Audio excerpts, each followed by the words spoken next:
আসসালামু আলাইকুম। আপনারা দেখতে পাচ্ছেন গোল্ডের 4 আওয়ার চার্ট। আমরা গতকালকেও সেল পজিশনে ছিলাম 3305 থেকে, এবং ওইখান থেকে আপনারা দেখতে পাচ্ছেন মার্কেট কোথায় নেমে আসে। প্রায় মার্কেট যদি এখানে আসে 3245 পর্যন্ত মার্কেট চলে আসছে। তাহলে প্রায় 600-650 পিপস পর্যন্ত মার্কেট ডাউন হয়েছে আমাদের এন্ট্রি পয়েন্ট থেকে, এবং আজকেও আমরা সেল পজিশনেই আছি। এর কারণ কি? এর কারণ হচ্ছে এখন বর্তমানে সাপোর্ট কাজ করবে না, রেসিস্ট্যান্ট কাজ করবে। কেন? কারণ মার্কেট এখন সেন্টিমেন্ট হচ্ছে ডাউনের দিকে, অর্থাৎ বেয়ারিশ স্ট্রাকচার বলতে পারেন। মার্কেট এখন ডাউনের দিকেই যাবে। এবং আমি কোনো একটা ভিডিওতে বলছিলাম এবং আমার গ্রুপেও বলছিলাম যে মার্কেট একটা মেজর কারেকশন করবে, সেটা মানলি চার্ট অ্যানালাইসিস করে বলছিলাম, এবং সেটা অলরেডি শুরু হয়ে গেছে। ঠিক আছে, সো এখন কথা না বাড়াই, আজকে আসলে বাই করবেন না সেল করবেন এই বিষয়টা বলি। আমি নিজে যেহেতু সেল করছি, তাহলে আপনারা বুঝতেই পারছেন আপনাদের আসলে বাই করা উচিত নাকি সেল করা উচিত। এখন আমি কোথা থেকে বাই করছি এটা বলে তো কোনো লাভ নাই। আমার ভিডিও আপলোড করার পর দেখবেন যে মার্কেট হয় 100-200 পিপস উপরে চলে গেছে লসের দিকে, কিংবা 100-150 পিপস নিচে চলে আসে, সেক্ষেত্রে তো আপনার কোনো লাভ নাই, তাই না? এজন্য মূলত আপনি যদি আমাদের অ্যানালাইসিসটা ইনস্ট্যান্ট এন্ট্রি পয়েন্ট থেকে পাইতে চান, অবশ্যই আমাদের চ্যানেলে আপনার জয়েন হতে হবে। সো ইউটিউব হচ্ছে একটা ধারণা দেওয়া মাত্র, যে মার্কেট আসলে আজকে কি নিচে আসবে না উপরে যাবে, এই ধরনের একটা ধারণা দেওয়া, পাশাপাশি একটা কোন জায়গা থেকে মার্কেট নামতে পারে উঠতে পারে এটা একটা সম্ভাব্য ধারণা দেওয়া। কিন্তু আপনি দেখেন গত কয়েকদিন যাবত আমি যে বলতেছি মার্কেট ওই জায়গা থেকে সেল হবে, এই জায়গা থেকে বাই হবে, মার্কেট কি সেই সুযোগ দিয়েছে? না। দেখা যাচ্ছে মার্কেট যে জায়গা থেকে সেল সেট আপ দিয়েছি, মার্কেট তার 150 পিস নিচ থেকেই মার্কেট সেল হয়ে গেছে, বিশাল একটা সেল। আবার দেখা যাচ্ছে যেখানে আমি বাই করার কথা বলতেছি ওই জায়গায় আসার আরও 100 পিপস উপর থেকে বিশাল একটা বাই হয়ে গেছে। সো এই সময় আপনি কিভাবে কি করবেন? আপনি যদি আমাদের চ্যানেলে থাকেন তাহলে তো আমাদের অ্যানালাইসিসটা আপনি পাইতেন, তাই না?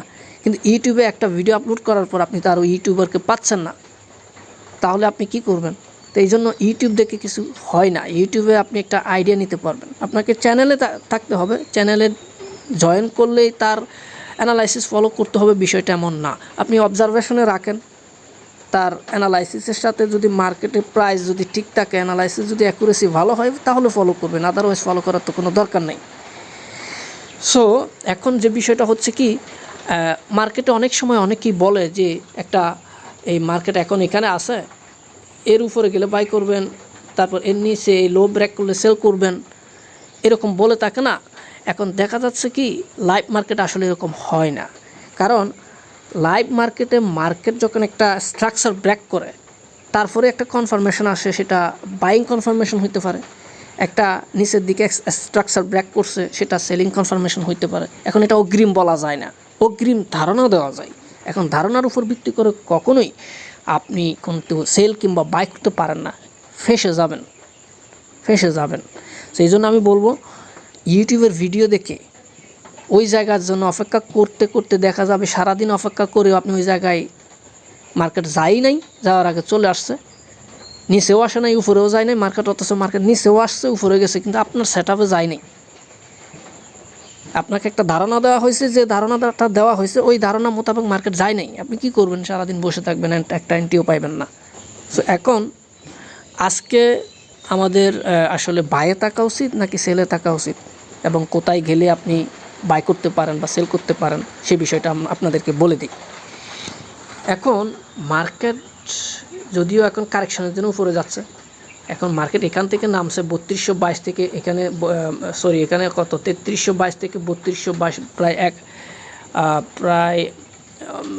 45 পর্যন্ত নামছে, প্রায় আপনার 800-900 পিপস পর্যন্ত মার্কেট নিচে নামছে। এখন কথা হচ্ছে উপরে যাচ্ছে মানেই উপরে চলে যাবে, বিষয়টা এরকম না।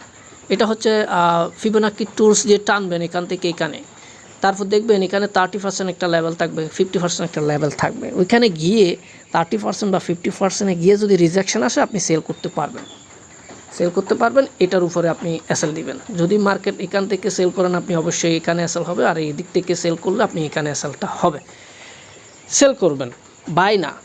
এখন যদি আপনি মনে করেন যে না মার্কেট এখান থেকে একটা কারেকশন দিবে, আমি ওই কারেকশনটা ক্যাপচার করতে চাই, এটা ঝুঁকিপূর্ণ হবে, আপনি করতে চাইলে করতে পারেন। সেক্ষেত্রে আমি বলবো মার্কেট 3200 লেভেলের নিচে আসলেই, আজকের দিনে যদি এটা নিচে আসে দেন আপনি ছোটোখাটো লট নিয়ে একটা ছোটো এসএল নেবেন 100 পিপস, এর বেশি এসএল নিলে কিন্তু আপনার লসটা বড় হবে। শুধু এসএল বড় করে কোনো লাভ নেই।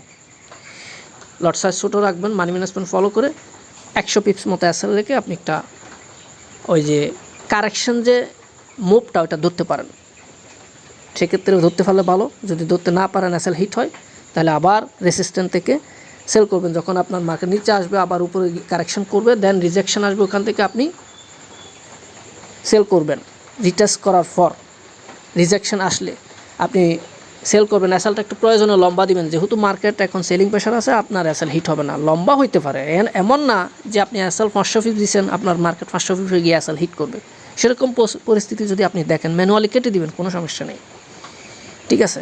সো যেহেতু সেলিং প্রেশার হাই, আপনার এসএল একটু লট সাইজ ছোটো করে বড় করে দিবেন এবং টার্গেটটা নিচের দিকেই রাখবেন।